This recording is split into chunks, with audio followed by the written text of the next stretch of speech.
didn't even know I was recording it. Hi everyone, it's Natasha and I'm back for yet another video. It's no haul today as I haven't got stuff in. The stuff is ordered but it's not here yet. So I thought I'd try something a bit different and a little bit more serious from me. But I want to raise awareness about this. So I thought, why not? Let's do a video. This time is such a crazy time for everyone.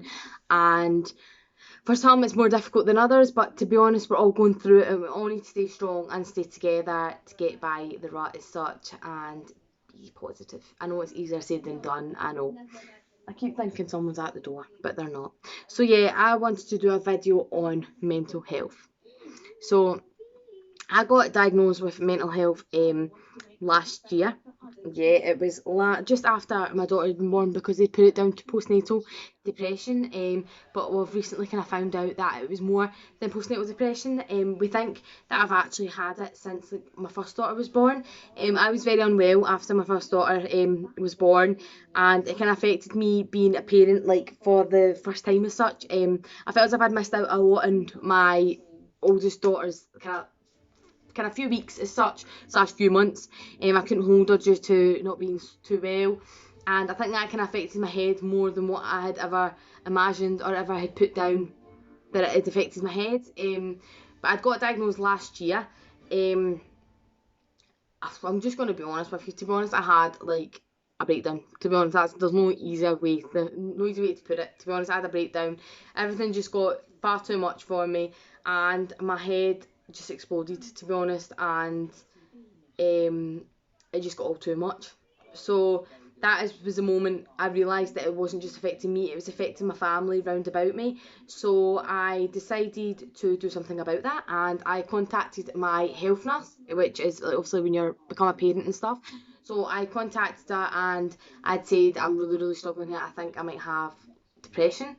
So I got an appointment with the mental health nurse and we spoke, and I got diagnosed with anxiety and depression. Got given tablets and took the tablets for a few weeks or whatever it was to take. They were helping, to be honest. It was like, I'd describe it as like a roller coaster. It was kind of reaching up but it wasn't coming down, if that makes sense. Like it was just up here and it wasn't getting by that kind of bit. It was as if there was a kind of stone in the road for it to go any more than what it should have. So I then contacted my mental health nurse and discussed that they weren't the best tablets for me. I didn't feel as if they were working that great. My moods, everything wasn't improving.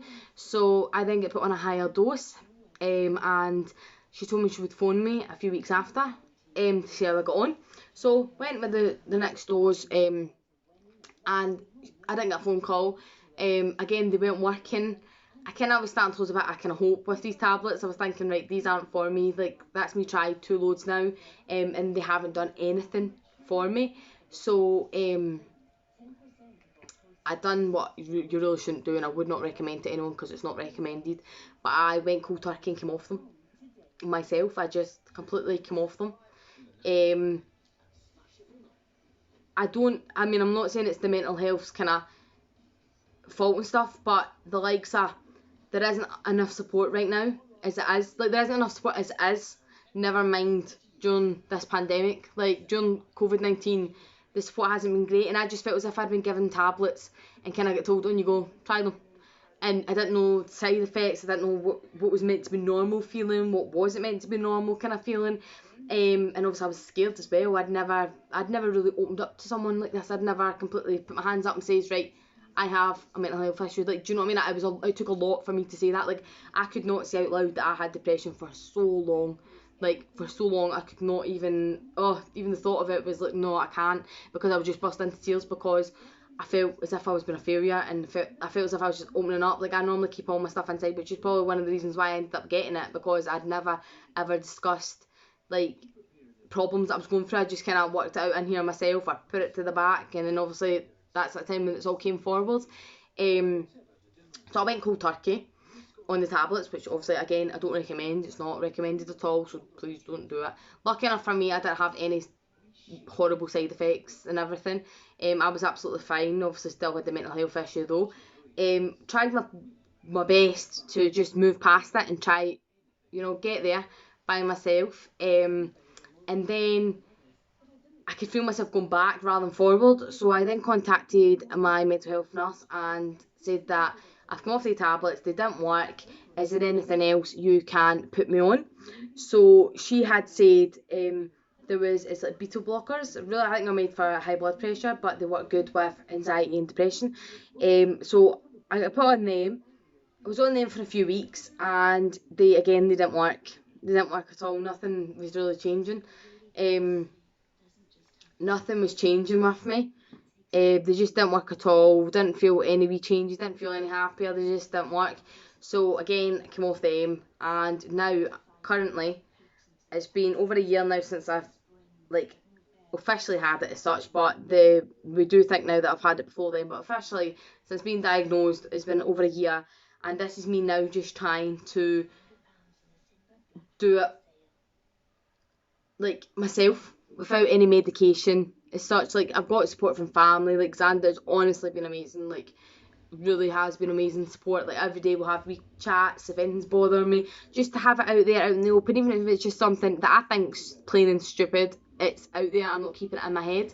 It's honestly been amazing, and I'm just trying myself to get there as such, because I just thought if the tablets aren't helping, like, nothing will know my head more than me. Not no any medication, no any like mental health, nothing. I mean, they do a fantastic job, but at the end of the day, no one's going to know my head more than what I know it. So I thought, why not trust my instinct, just make wee changes in my life that, like, we bought the Ring Fit. Xander bought it for our anniversary because we're going out 6 years today, and I thought, do that, add some exercise to my day, get up. It's a reason to get up and do something, and see how that goes. And it's helped. It really has helped. Just staying positive. I was such a nervous wreck with like the COVID-19. That really put a strain on it.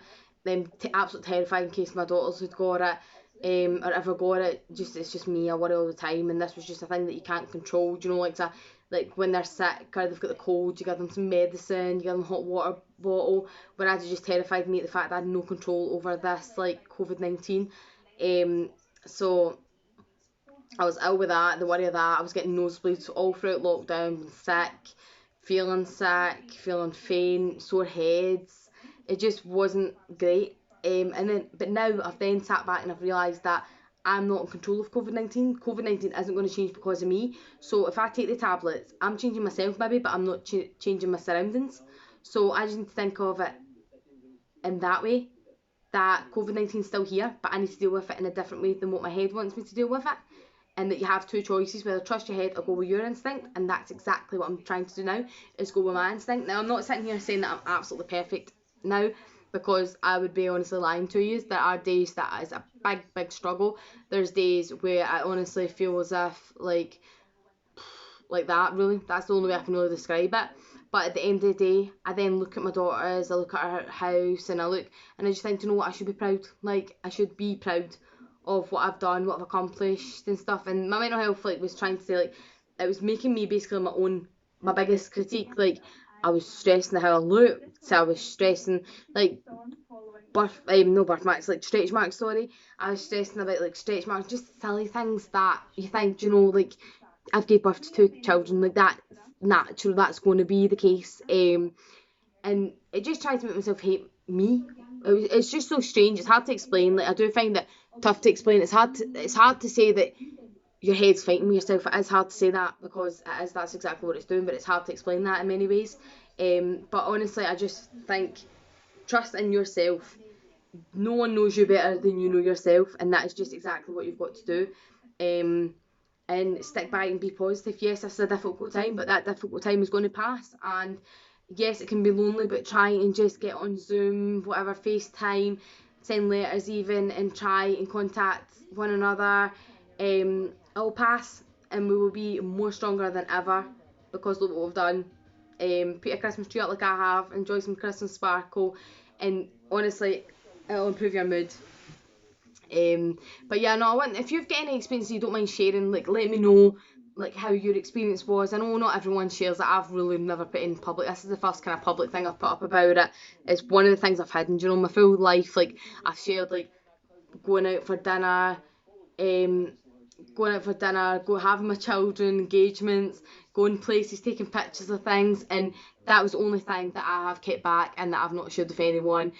I don't even know why, because to be honest, it's not something to be ashamed about. It's part of you, and that is just what life's giving you. It's giving you a wee bit of a kind of, oh, there you go, wee bit of a puzzle to conquer, and that's just the case. So it's a part of you shouldn't be ashamed, and if we can raise awareness and help others, that is absolutely amazing. Like, if this video reaches out to one person and helps that one person, then I've done my job, because I'm so glad it could help someone, because I would love this to, like, if it was me, I know that with me I started getting addicted to social media because I was watching people on social media thinking that I was being sociable, whereas really I was sitting in my house not wanting to talk to anyone outside.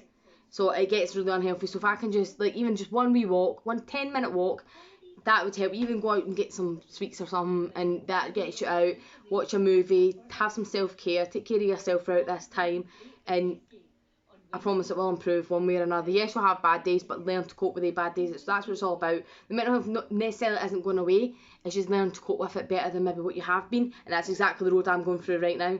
So yeah, thank you for watching my video. Hope you've liked it. Please like and subscribe below.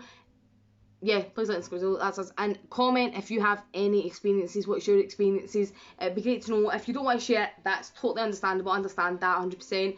If you do want to share it, then I'd gladly talk with my kind of experience and yours. And hopefully this raises awareness. And please be kind to everyone. And thank you very much for watching my video. Thank yous.